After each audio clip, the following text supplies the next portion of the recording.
Hey guys, Andrew from IGN here. I'm with Anthony Burch from Gearbox. What's up? We're looking at Krieg, the new character for Borderlands 2, the Psycho class, Yep. I believe. And we've got a skill tree open here. He can do all kinds of amazing, crazy stuff. Can you walk us through what we're looking at here? Yeah, so from a high level, Krieg is a very high-risk, high-reward character.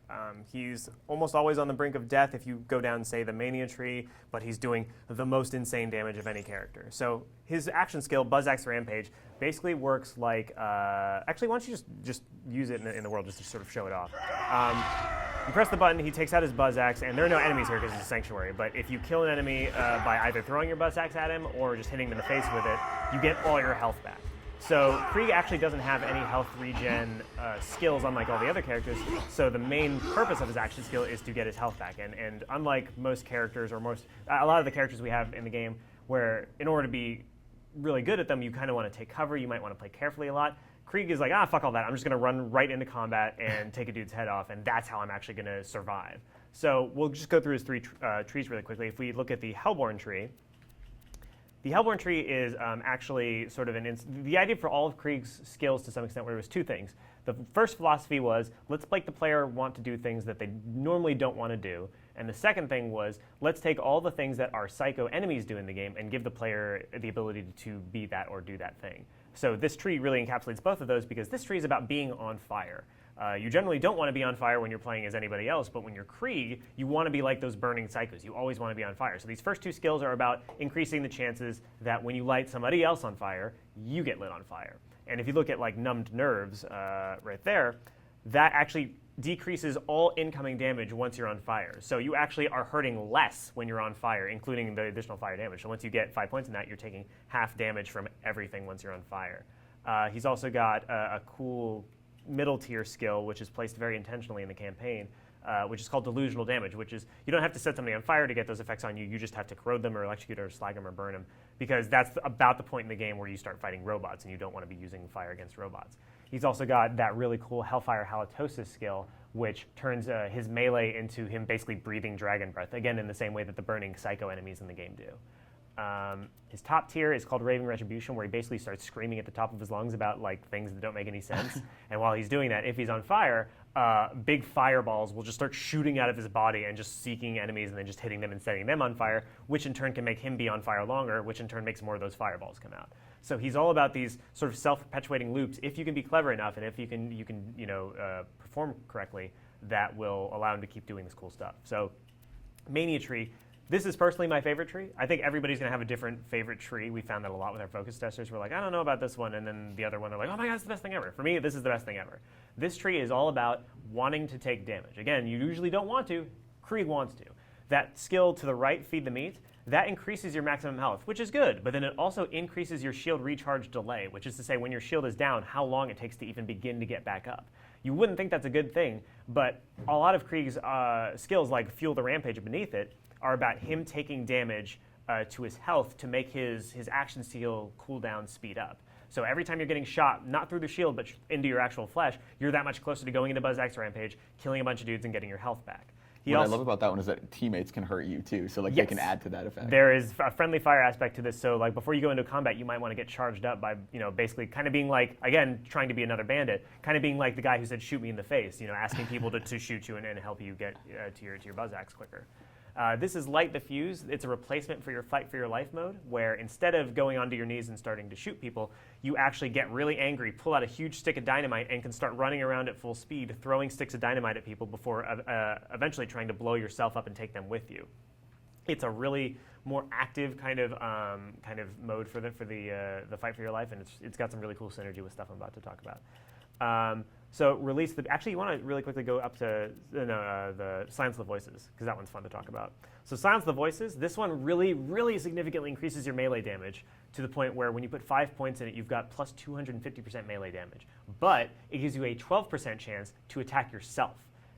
So you can get yourself into situations where you'll be fighting dudes and going after them with melee, or even in Buzz Axe Rampage, and all of a sudden you'll hit yourself in the face with your own Buzz Axe, and then if you've got a point and like Light the Fuse, you'll hit yourself in the face with the Buzz Axe and then get so angry you'll pull out TNT and start throwing it at people. Like, he has a really cool sort of loop to him. And then that's even better when you combine it with Release the Beast, which is when you try to go into Buzz Axe Rampage, if you have less than a third of your health remaining, you turn into a badass Psycho, you get all your health back, and you get way more melee damage. So what's actually possible to do is, and I've had this happen a couple times, where if you've spec'd heavily into this tree, you'll try to melee a guy, you'll accidentally hit yourself into fight for your life mode, you'll take out a bunch of dynamite, you'll start throwing at people to kill them, you'll eventually kill one, and you'll come out of fight for your life with less than 30 of your health remaining, and then you'll go into Buzz Axe Rampage, but this time you'll be a badass, and then you'll kill everything. Like, there's an insane loop you can get into this guy that's all about being really close to death, but doing a tremendous amount of damage as a result.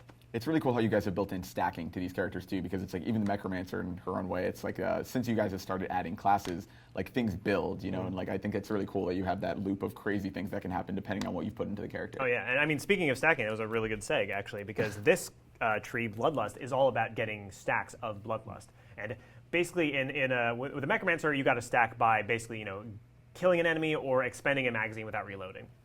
This guy, you get stacks by just dealing damage. It doesn't even matter how much damage you deal. It's just about dealing damage. You might want to, you know, use a lot of submachine guns, or you might want to, you know, just basically focus on fire rate over actual damage.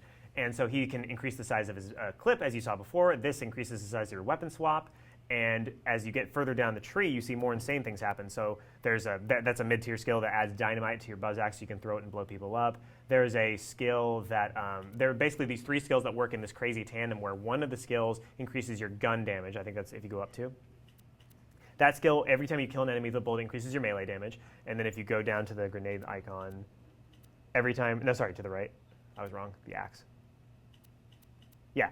And then every time you kill an enemy with melee, that increases your grenade damage. And then the grenade icon on the left, every time you kill an enemy with a grenade, that increases your gun damage. So the idea is to be always A-B-K, always be killing, essentially. Where shoot a guy so that your melee is awesome. Then melee a guy so your grenades are awesome. Then grenade a guy so that your guns are awesome. And you're sort of just ping-ponging between those 3 methods of killing people without ever stopping, trying to keep your stacks up as high as you possibly can.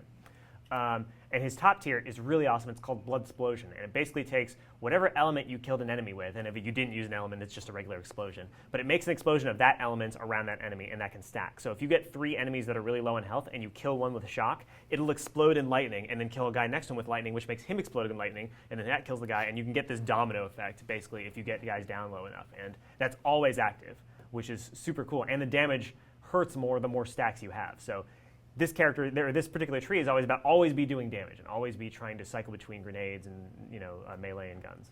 That's really cool. It's awesome how different each one of these makes this character, and everything you're describing just sounds so fun to play. You know, like Krieg seems like he's just a really fun, goofy character to play. He's a really fun character. The funny thing is that he is fun in a very hardcore kind of way. He's fun in a way that is intentionally, at the outset, kind of seems unintuitive.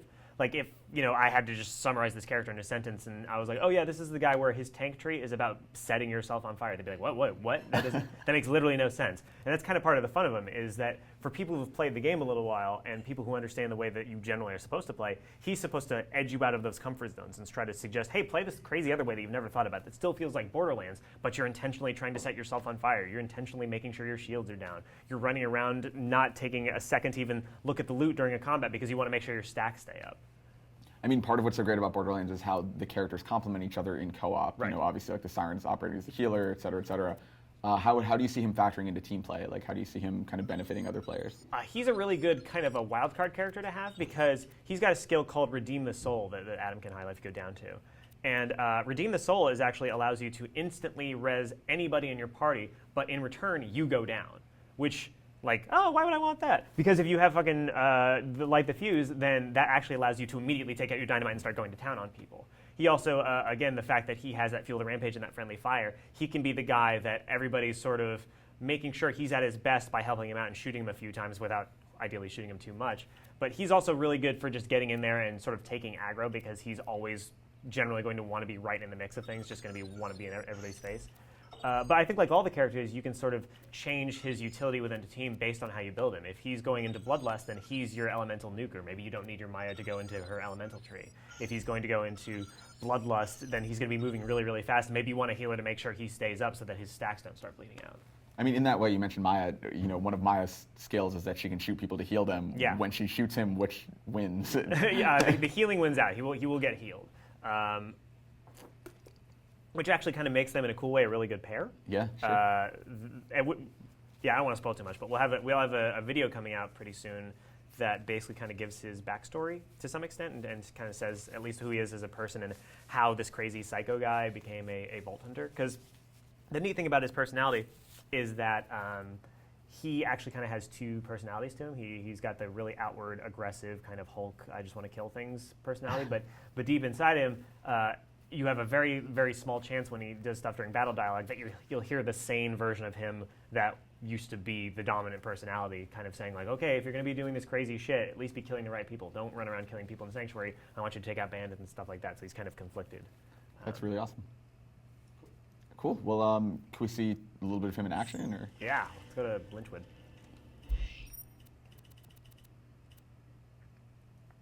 Gonna get that sheriff. Yeah. Get her deputy's badge and use shotguns. So first, you're probably gonna want to buy some skills, obviously. Already did. You have 30 skill points remaining. I'm 61. I'm not going to spend all 61. You don't want to spend all 61 skill points? You don't want to mix it up and be insane? All right, fair enough. We're playing as if we're like 31. Oh, we're pretending, okay. So this is a level 31 character, ignoring the fact that there is a 6 next to his name. So as you can see, Adam has spec'd into the Mania skill tree. So you're going to see him hopefully be doing a lot of melee damage, hopefully using his action skill quite a bit. He's slagging, and a good thing to do after you slag these guys is move in for the melee, because if you've also put any points into... there we go. Put some dynamite. There's a skill that the Psycho has where any additional overkill damage you do is returned to you as health. So if you slag things and then melee them and do a tremendous amount of damage, then all of a sudden, boom, you're back up to full health. You will see, I think, the number, or rather the letter K, you know, as in like K damage. That was 808,000 damage. I see the letter K playing more as this character than any other character in the game. Like, if you spec for him right, you can be obliterating your enemies with melee, or you can miss a buzz axe throw from 5 feet away. Because you're the worst person.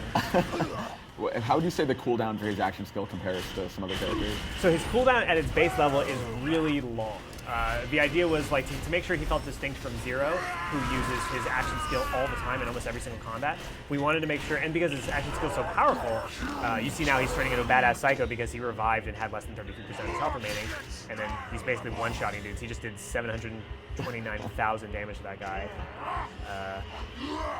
So the idea was that since his action skill is so good and gives him all his health back and does things like literally 1,000,000 damage that he just did to that guy, we wanted to make the cooldown longer, but also giving you the ability to speed up that cooldown via skills like Fuel the Rampage. But even at its base level, the more damage you take, the faster you get your action skill back. So again, it's that whole like, what's kind of an insane thing that players don't generally want to do? Well, they generally don't jump in front of bullets, but they will if they think that's the best way to get their action skill up and get their health back.